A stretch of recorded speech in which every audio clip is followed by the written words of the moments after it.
தற்போதைய செய்தி. வயநாடு நிலச்சரிவின் எதிரொலியின் காரணமாக நீலகிரி மாவட்டம் கூடலூர் அருகே கடந்த மாதம் நிலச்சரிவு ஏற்பட்ட பகுதி வசிக்கக்கூடிய மக்களுக்கு முகாம்கள் ஏற்படுத்தி கொடுக்கப்பட்டு அவர்கள் அங்கே தங்க வைக்கப்பட்டிருக்கிறார்கள். வயநாட்டில் ஏற்பட்டிருக்கக்கூடிய நிலச்சரிவின் எதிரொலியாக மாவட்ட ஆட்சியர் இந்த அறிவுறுத்தலையும் வழங்கியிருக்கிறார். விவரங்களுக்காக செய்தியாளர் அன்பழகன் இணைப்பில். அன்பழகன், மாவட்ட ஆட்சியர் எடுத்திருக்கக்கூடிய நடவடிக்கைகள், கொடுத்திருக்கக்கூடிய அறிவுறுத்தல்கள், பகுதி மக்களுக்கான மாற்று ஏற்பாடுகள் என்ன? வணக்கம் கோபால். நீலகிரி மாவட்ட கூடலூர் அதன் சுற்றுவட்டார பகுதியில் கடந்த மாதம் தென்மேற்கு பருவமழை தீவிரமடைந்து உதகை, குந்தா, அவிலாஞ்சி, குன்னூர், கோத்தகிரி, பந்தலூர், நாடுகாணி போன்ற மாவட்டங்களில் பல்வேறு பகுதிகளில் கனமழை கொட்டி தீர்த்தது. இதன் காரணமாக கூடலூர் பகுதியில் உள்ள கோக்கால் கிராமத்தில் நிலச்சரிவு ஏற்பட்டு வீடுகள் சேதமடைந்தது.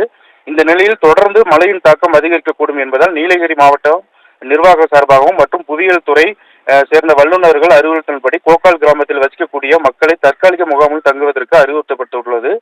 மேலும் தற்காலிக முகாமில் தங்க விருப்பம் தெரிவிக்காத பட்சத்தில் ஏதாவது நிலச்சரிவு போன்ற பாதிப்புகள் ஏற்பட்டால் கூடலூர் கிராம நிர்வாக அலுவலர் மற்றும் வருவாய் ஆய்வாளர், வட்டாட்சியர், கோட்டாட்சியரை தொடர்பு கொள்ள அவசர உதவி எண்கள் வழங்கப்பட்டுள்ளது. கோபால்.